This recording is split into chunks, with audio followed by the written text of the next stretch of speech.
All right, buckle up, kids. We're going for another ride today. Today's technique, I want to talk to you about river fishing as a co-angler.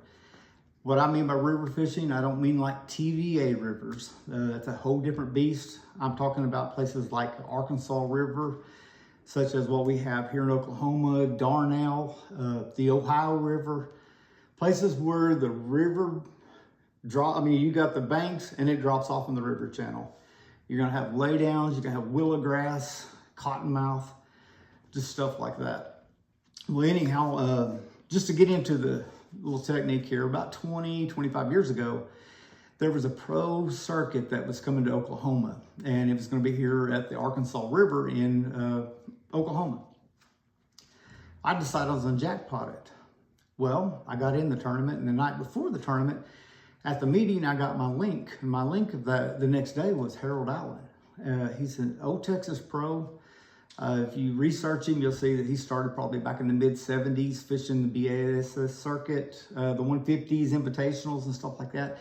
He just made a name for himself, and I mean, I was excited about it. And Harold was a humble man, and he told me, he said, "Kenny, we're just doing typical river fishing." So I ran home. I rigged up a spinner bait, swim jigs, square bills, just your typical river stuff. The next morning, I'd got in the boat with Harold, and I was sitting there in my chair, and I looked up the front on the front deck. He had one rod out. I couldn't tell what was on it at that time. But I figured, well, so then when we get to our next spot, or our first start, where we're going to start for the day, he's going to get out his other rods.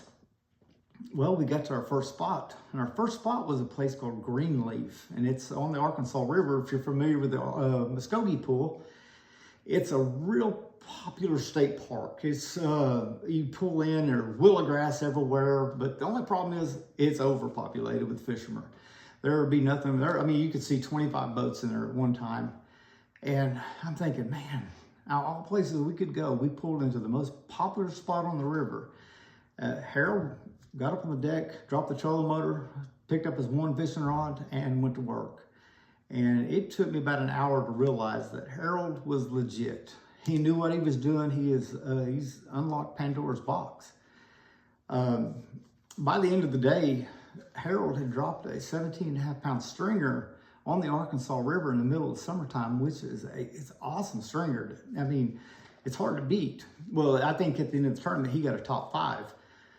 But the technique he was using, and I tell you, at the end of the day, I was out of sorts. I couldn't figure it out, but I got curious, and I just asked him. I said, "Hey, what is it you're doing? What makes that bait so special?"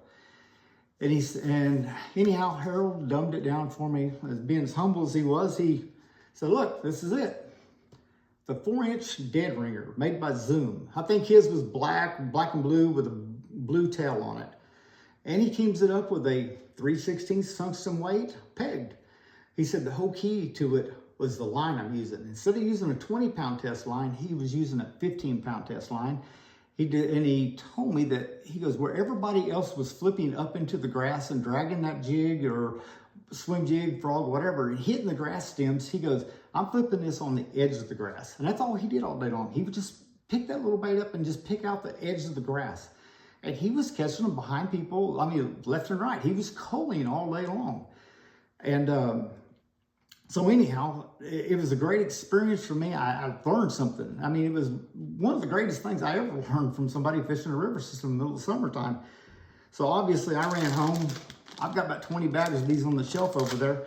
But I'm going to tell you what I've done now to actually capitalize on this. And I promise you, I've yet to not get a check fishing a river system on the Arkansas River in the summertime, simply because I put this thing in my hand and I just leave it there all day. I do have other rods and reels with me, but this here 90% of the time is in my hand.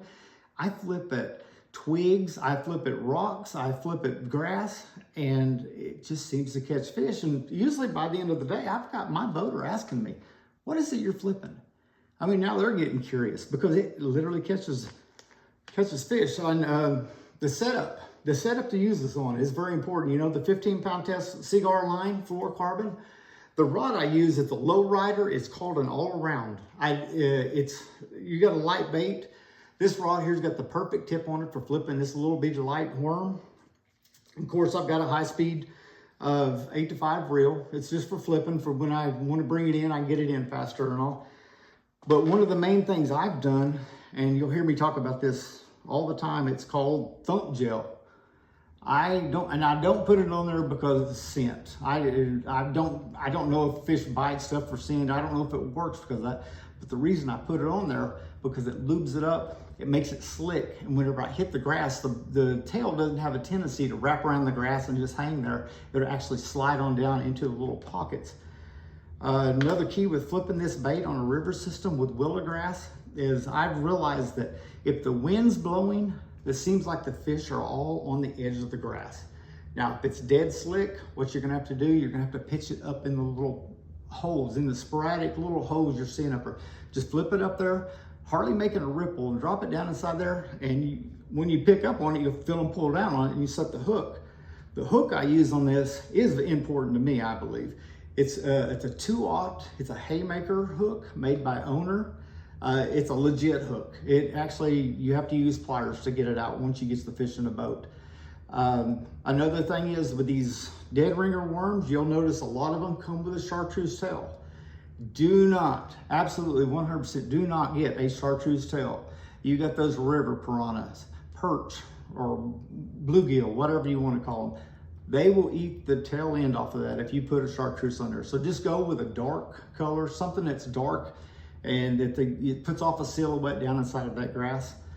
Well, anyhow, try this on your next river fishing adventure and let me know how it works. If you like it, subscribe. See you next week.